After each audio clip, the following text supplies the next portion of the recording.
What is going on, guys? Belair here. We just wrapped up the London Major. It was incredible. It seemed like it was basically a foregone conclusion. Spoilers, by the way. We're going to talk about the results of the Major. Seemed kind of like a foregone conclusion that we were going to get Falcons winning this, which I was pretty pumped about because in the prediction video I put out, I thought it was theirs to lose, and ultimately they did end up losing it to the team that we see on screen right now, which is G2 Esports from the North American region, of course, who now have made all 8 grand finals over the course of this season. Even though they have not won every single one of them, they have made it to the final summit in every single tournament that they have played in this season. That includes both of the majors. They ended up losing to Gentlemates in Copenhagen for Major 1. They came back with a vengeance here, and they took out a very venomous Furia Esports team here who had dismantled Vitality in the quarterfinals before this. This is Game 6 of the semifinals, and we made it to Neo Tokyo, which we did not get to do on the first day of playoffs, as Daniel was going to cut out that pass there, kind of playing a strong third man role here. Daniel looked a lot better on this championship Sunday than I thought he did yesterday. Looked really nervy against Space Station Gaming, and ended up finding his way. Just some errant touches, some less than optimal plays from him, but really turned it around here as he's going to force Drufinho into a tough spot, showing the nerves there as Drufinho is going to own goal. Furia, for what it's worth, excellent showing in this event. After getting knocked out in the quarterfinals by Vitality at Copenhagen, they came back and knocked Vitality out here in London, and they just looked much better of the two teams. Seemed like Vitality were definitely not even close to their peak of powers. Alpha and Radosin especially did not look very good at all. Radosin basically had no impact statistically. Alpha with some really heavy touches, just turning some things over. Ultimately, with the goal line waffle that ended up losing them the series, that was Alpha, where Lostt dropped just a pretty slow roller flip reset, and Alpha ended up own goaling, and Zen, who would have made the save but was denied by his teammate, really was a good encapsulation of that series. And it seemed like Furia, that was their Super Bowl. That quarterfinals against Vitality, it's the 4th time they've played this season. They played in Swiss both majors, and they played in playoffs both majors, and they split that season series 2-2. And it just looked like that really was what Furia was gearing up for. And then against G2, they just did not have the same type of potency or bite. But I think it is important to remember that Furia were in North America for all of last season, and they were unable to make a major. And of course, they picked up Drufinho, but same core. And, these players here on G2 know how to beat the Furia style because they played it and scrimmed it for an entire year. So, yes, they are from the South American region, but G2 have seen them a lot more than you would expect for your average team, as some more goal line confusion here and possibly nerves are showing themselves. Beastmode with a quick beat, nice little touch, a little doink over. Atomic is going to float one in, then the Beastmode's going to finish it off right in front of this Furia team here. Radosin seemed really rushed. He seemed like he was really beside himself in a lot of like the timeouts or in between games, head in hands. Radosin, a lot of what he brings is kind of that, really close one there by G2 to get that off their goal line. A lot of what he brings is like that passion and that energy and that kind of, the bouncing Radosin that we've come to know and appreciate. Definitely did not get that from him. The only one who seemed to be bringing any energy was Zen. He was trying to get the crowd involved. He was really, really hyped when they got a game win in Game 4, especially as he was putting some goals in. You could really feel that he wanted it, and his teammates just did not show up in the same kind of way. Not that you anticipate the same thing from Alpha. He's more stoic, but still. Not a good showing from Vitality there, as they were beat by Furia. And, Furia were held scoreless.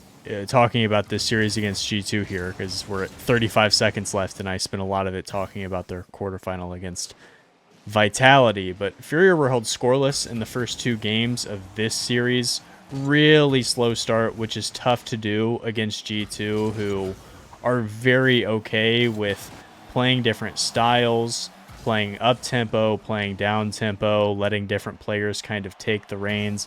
Very tough to beat them in 4 out of 4 out of a possible 6 if you drop the first 2, 4 out of 5. I don't know. It's been a long day, guys. Math is not the strong suit, but really slow start.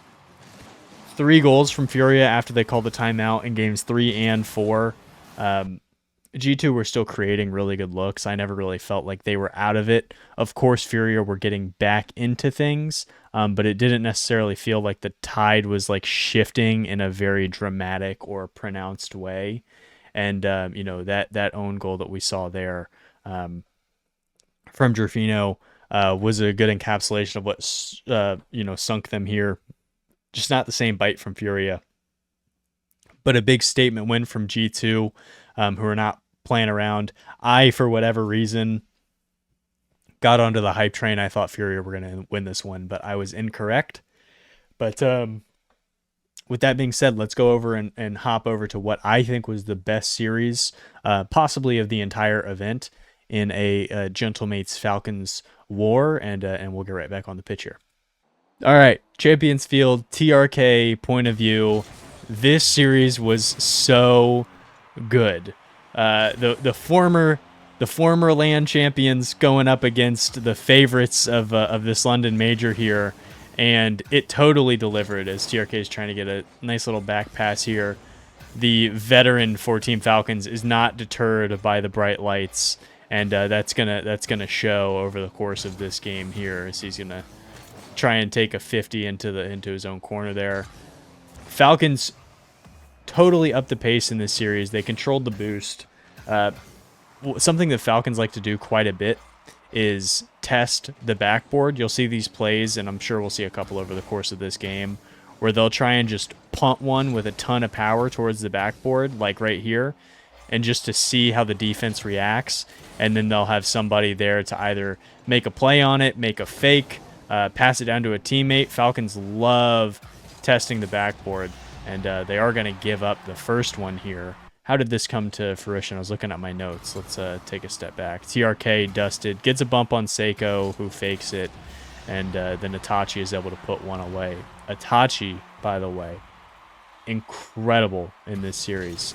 Felt like M80, Gentlemates, Alpine, M8 in my notes, were creating a lot of opportunities, and Itachi was at the receiving end of a lot of those. He had 8 goals. I think Seikoo and Juicy were both held to a single goal over the course of this series. But that does not mean that they were not impactful. They were. Itachi just was the one who ended up putting a lot of them away, which is exactly what you want from who is kind of your vocal mental lead here. He's Marcus Smart for the Celtics, but with a lot more talent. And that's why he will not be traded from this roster in the same way that Marcus was. But all right, let's get back on track here, as TRK is going to try and get one to test that backboard. Not exactly the punt that I'm talking about, but I'm sure we'll see it here. Falcons collected 80 more big boosts over the course of this series than Gentlemates did, who were just living off of an, oh my goodness, was that Seikoo, who terrible side touch there. Falcons totally controlled the boost and upped the speed. TRK was the fastest player in the series. Second fastest was Rawas, and you can see there TRK trying to put one into the top, not losing a step at all with the mechanics here. Even here, let's see what Rawas does. Just tries to drop one in. It's all about just trying to create confusion here. And as TRK was on 0 boost there, who was the player who had 0 boost the most during this series. He was not afraid of putting himself in tough situations. It seemed like TRK was going for the juggernaut over the course of this series, and we're going to see down the stretch here that not afraidedness, which is not correct English at all, showing for TRK, who has a huge goal, or maybe two, guys. I don't know. Spoilers? Maybe he has two big goals in this game 7 here, but the Twins, the Twins looked great as well. It seemed like Falcons. This series kind of felt like destiny, even though it was incredibly close and well tested the entire time. It felt like for a lot of it, at least for me when I was watching, it felt like they were in the driver's seat. There's this kind of simple framework that I use sometimes for like the NBA, where if you're looking at teams' offenses, especially in the playoffs, are the looks that they're creating for themselves easy or difficult? Easy or hard? It's that simple. And it seemed like a lot of the chances that were being created for Falcons were pretty easy to come by, and Gentlemates were really clawing for the opportunities they were getting. That doesn't mean that they weren't shooting a lot. That doesn't mean that they weren't scoring at a close clip. But it just felt like it was easier for Falcons who knew what they were doing, and Gentlemates were kind of looking to force things. You can kind of tell that in the fact that Itachi was your lead scorer, where typically you want him to be more of like a supportive glue type of player whose offense can show itself, but he's more additive to Juicy and Seikoo, who are looking to play make, than Itachi just scoring outright. That's at least my read on this team. And here's a huge one as TRK goes up quick. The dunk of the century on Seikoo. Look at how much time is on the clock. We gotta watch this one back, as Juicy here, just not a great challenge, and Seikoo, just nothing you can do about that. Tries his best to float back, but TRK with an emphatic dunk with 15 seconds left to tie things up. Just huge in the moment.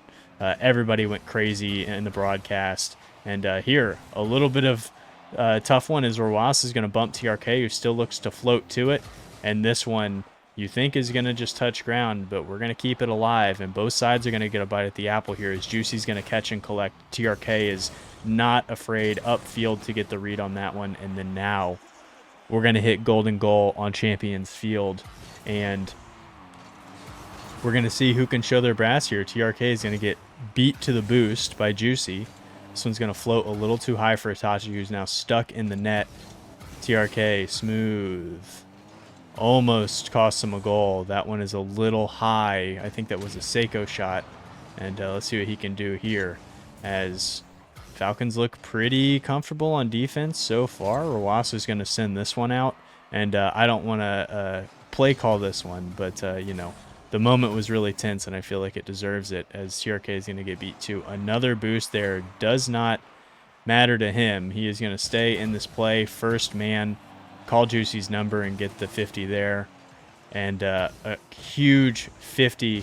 And if that's not, this series in a nutshell, TRK on 0 boost. He was the player with the least boost the whole time. The MENA region is known for their strong 50s. Rawas is going to kill Seikoo in the corner. And then just a full field floater there from TRK, as mates were a little too overextended. Itachi cannot stretch back to it. And let's look at the score sheet here. 2 huge goals from TRK. Rawas huge in the goal line as well, as he is generally speaking. And that is going to be the collapse.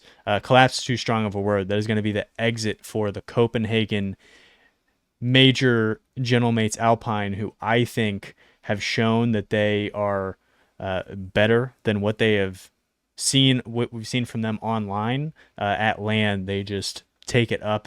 They crank up the gear and extra nozzle. And I think that they are, I didn't even have them making the playoffs in my predictions. I feel silly having seen the quality that they were putting out.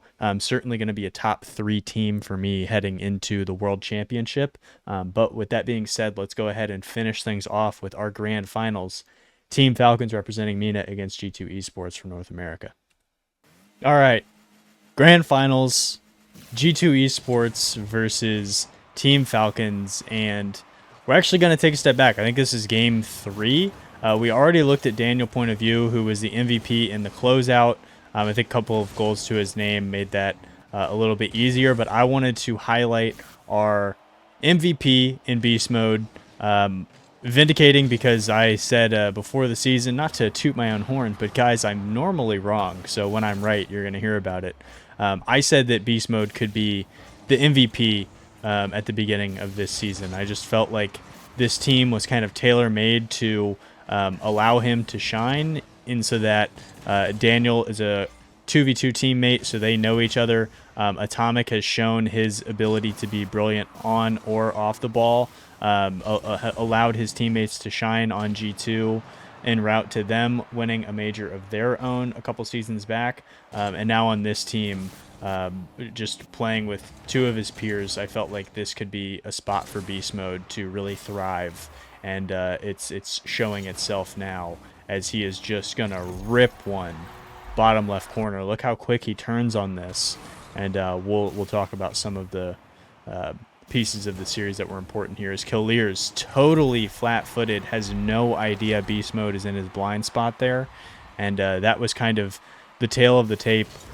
Was not super impressed by Kiileerrz's performance, although he was a striking demon throughout the playoffs. Once we got to this final stage, what on earth? Like, what? Look at this.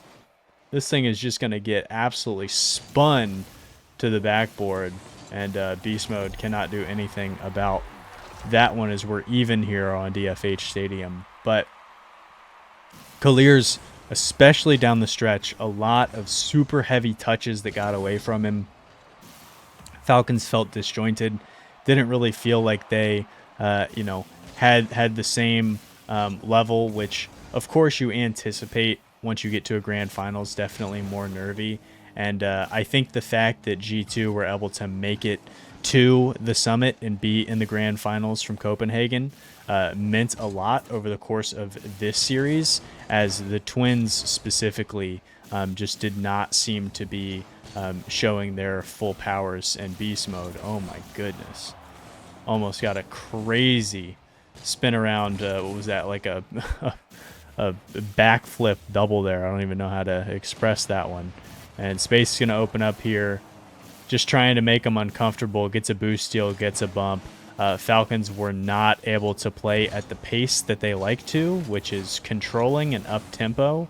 G2 definitely held them within, they reined them in a big way. As even here, we see Falcons kind of afraid to push the tempo. A couple of dribbles there flat. Atomic deciding what he wants to do with it. And then Kiileerrz here trying to control. Beast Mode's going to force. Goes to the boost steal. It's not there, but, it's those kind of, finding yourself within the flow. And that is a big beat there. That's one of those backboard plays I was talking about with the Falcons, where if they see somebody in goal, they'll just try and punt it and then see how you're going to react defensively. And you just can't really do that against G2, because all 3 of these players are really good playing on the back foot. That's just something that they've developed over the course of their 2's gameplay, I suppose. But here we see Beast Mode trying to force, and he was just a menace this entire series, totally blowing up what the Falcons are trying to do, pushing them back onto their, their heels.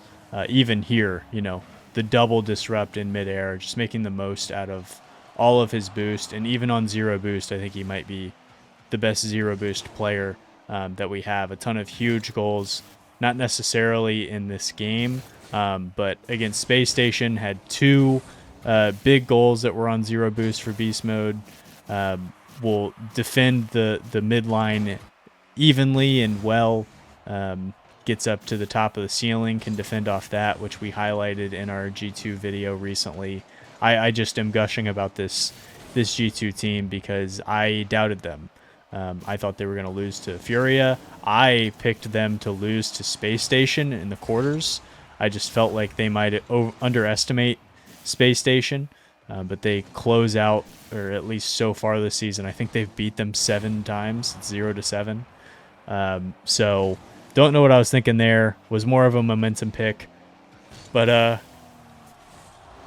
clearly I don't know what I'm talking about with G2 because they were excellent. We got 30 seconds left here. Still a tie ball game. Let's see how things are going to get cut open here. I can't remember if this game goes to overtime or not, so let's watch. Beastmode going to take his time. Nice little touch to himself. Going to push that one in. And love the... I've actually been using the... I stole Beastmode's Crimson Sparkle boost. Big fan. Very fast.